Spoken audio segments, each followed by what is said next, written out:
السلام عليكم. اليوم جايب لكم فيديو صاروخي بدون اي مقدمات، بدون اشي. وشوفوا الفيديو، شوفوا البلاوي، شوفوا.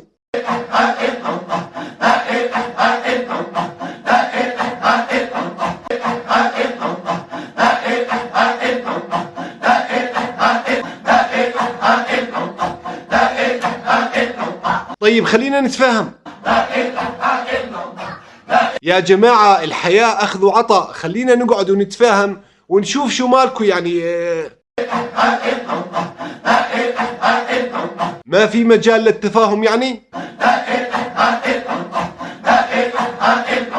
طيب خليني أحكي كلمة، اسمعوني. طيب خلص، طالما ما في مجال للتفاهم يعني ومصرين على موقفكم، فاسمحوا لي اني اشارككم الرقص، قصدي اشارككم هالمجلس اللي عاملينه، وروح طالعة. انا هسا بدي افهم هاي الشغلات اللي قاعدين بتعملوها، يعني الرسول صلى الله عليه وآله وسلم عملها؟ بس احكوا لي، اذا عملها احكوا لي وين عملها مشان انا اعملها. اذا ما عملها ليش بتعملوها؟ بدي اعرف ليش بتعملوها.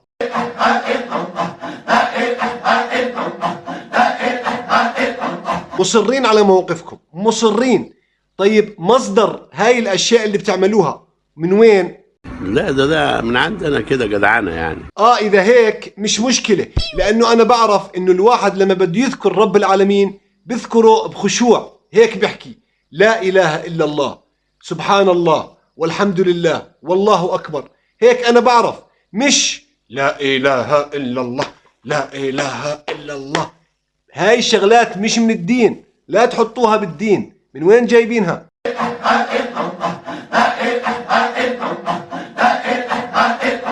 هسا روح احكي له الرسول صلى الله عليه وآله وسلم عمل هذا الاشي، راح يقول لك ما ندري.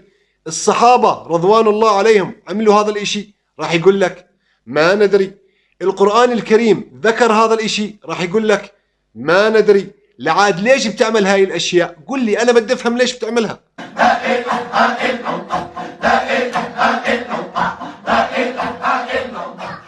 خليني اضبط قعدتي لحتى تخلصوا، يلا.